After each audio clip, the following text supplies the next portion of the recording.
রাধে রাধে বন্ধুরা, ডিম ছাড়া খুব সহজেই বাড়িতে বানিয়ে দেখাবো নিরামিষ স্পঞ্জ কেক। এই কেকগুলো খেতে এতটাই সুন্দর হয়, নিরামিষ দিনে অবশ্যই একবার বাড়িতে বানাবেন। আজকের ভিডিওটি শুরু থেকে শেষ পর্যন্ত দেখতে থাকুন, আশা রাখছি আপনাদের অনেক ভালো লাগবে। কেক বানানোর জন্য যে কোনো একটা পাত্রের মাপ নিয়ে নেবেন। আমি এখানে এই বাটি মেপে সমস্ত কিছু নেব, আপনারা চাইলে চায়ের কাপ কিংবা বাটি মেপেও নিতে পারেন। এখানে একটা পাত্র নিয়েছি, এই বাটি মেপে 1 বাটি গুঁড়ো চিনি নিয়ে নিচ্ছি। চিনির পরিমাণটা অবশ্যই কম বেশি করে নেবেন, অবশ্যই চিনিটা গুঁড়িয়ে নেবেন। চিনির মধ্যে ওই বাটি মেপেই 1/2 বাটি দিয়ে দিচ্ছি রিফাইন তেল।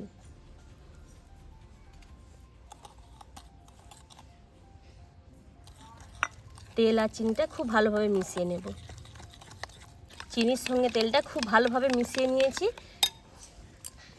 এখানে একটা ছাঁকুনি নিয়েছি, এবার ওই বাটিরই 1.5 বাটি ময়দা আমি একটু চেলে নেব।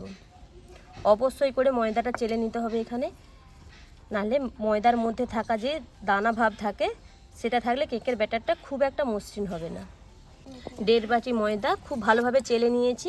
এবার ওই বাটিরই আমি 1 বাটি লিকুইড দুধ নিয়েছি। দুধটা কিন্তু খুব একটা গরম নয়, আবার খুব একটা ঠান্ডাও নয়, নর্মাল টেম্পারেচারে থাকা। এবার অল্প অল্প দুধ দেবো আর ব্যাটারটা খুব ভালোভাবে রেডি করে নেব।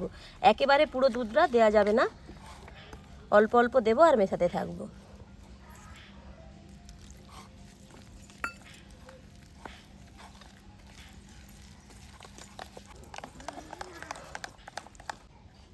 পুরো 1 বাটি দুধ আমি দিয়ে দিয়েছি। এবার খুব ভালোভাবে ফেটে নেব।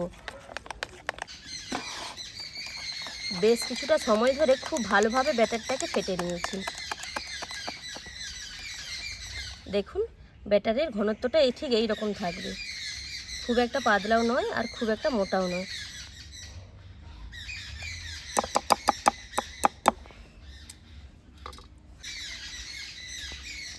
এবার এর মধ্যে দিয়ে দিচ্ছি 1 চামচ ভ্যানিলা এসেন্স। কেকটার খুব সুন্দর একটা গন্ধ আসার জন্য দিয়ে দিচ্ছি। 1 চামচ বেকিং পাউডার, বড় চামচের 1 চামচ। দিয়ে দিচ্ছি 4 চামচের 1 ভাগ বেকিং সোডা।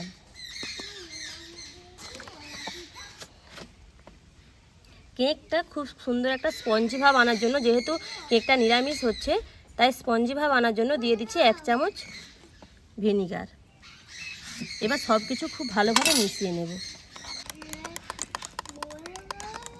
এখানে কেকের ব্যাটারটি যত ভালোভাবে ফাটা হবে কেকটা তত স্পঞ্জি হবে। বেশ অনেকটা সময় ধরে খুব ভালোভাবে ফেটে নিয়েছি। আবারও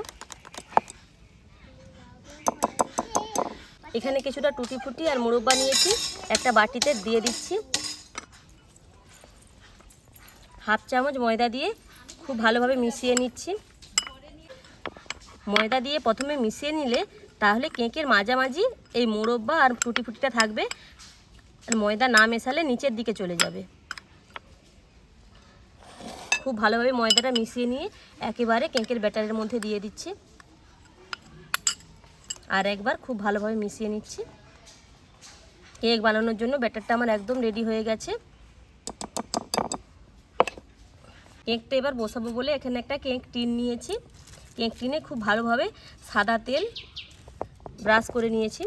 এখানে একটা বাটার পেপার এরকম গোল করে কেটে বসিয়ে দিচ্ছি কেক টিনের মধ্যে।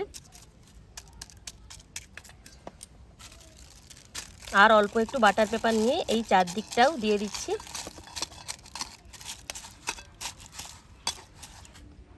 এখানে কেক টিনটা খুব ভালোভাবে রেডি করে নিয়েছি। এবার ব্যাটারটাকে আর একবার খুব ভালোভাবে ফেটে নিয়ে মাঝ বরাবর দিয়ে দিচ্ছি।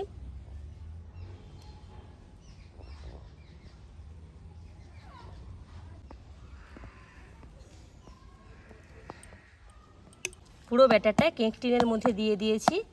এবার হালকা হাতে একটু চারিদিকটা ঝিকুড়ে নিচ্ছি, যদি ভেতরে বাতাস থাকে তাহলে ফাঁপা রয়ে যাবে। এই পাশে উনুনটা ধরিয়ে বেশ কিছুটা লবণ কড়াতে খুব ভালোভাবে গরম করে নিচ্ছি। প্রায় 5 মিনিটের মতন লবণটাকে খুব ভালোভাবে গরম করে নেব। 5 মিনিটের মতন লবণটা খুব ভালোভাবে গরম করে নিয়েছি। এখানে একটা স্ট্যান্ড নিয়েছি, মাঝ বরাবর দিয়ে দিয়েছি। স্ট্যান্ড দিয়ে মাঝ বরাবর কেক টিনটা বসিয়ে দিয়েছি।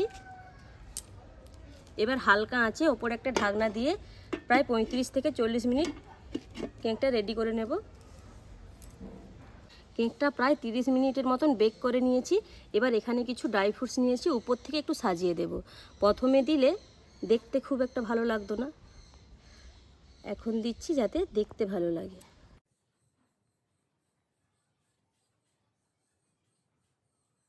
দেখুন ড্রাই ফ্রুটস দিয়ে সাজাতে কেকটা দেখতে কতটা সুন্দর লাগছে না?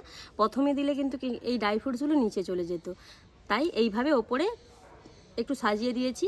এবার আরও 10 মিনিট কেকটাকে এবার বেক করে নেব। এখানে কিন্তু কেকটা বেক করার সময় একদম আগুনের তাপ হালকা রেখে বেক করতে হবে, নাহলে কিন্তু নিচের দিকটা পুড়ে যেতে পারে। একটা কাঠি দিয়ে এখন আমি কেকটা চেক করে নিচ্ছি। দেখুন কাঠির গায়ে কিন্তু একটুও লেগে নেই। কেকটা পুরোপুরিভাবে আমার রেডি হয়ে গেছে। এবার খুব সাবধানে কেক টিনটা লাভিয়ে ঠান্ডা করে নেব। এখন তো ডিসেম্বর মাস চলছে, আমরা বাড়িতে প্রায় সবাই কেক বানিয়ে থাকি। একবার এই ডিম ছাড়া কেক বানিয়ে দেখতে পারেন। আজকের এই ডিম ছাড়া নিরামিষ কেক রেসিপি আপনাদের কেমন লেগেছে কমেন্টে জানাবেন। যদি ভালো লাগে লাইক শেয়ার সাবস্ক্রাইব করে আমাদের পাশে থাকবেন। ভিডিওটি এখানেই শেষ করলাম, ফিরছে এক নতুন রেসিপি নিয়ে। রাধে রাধে।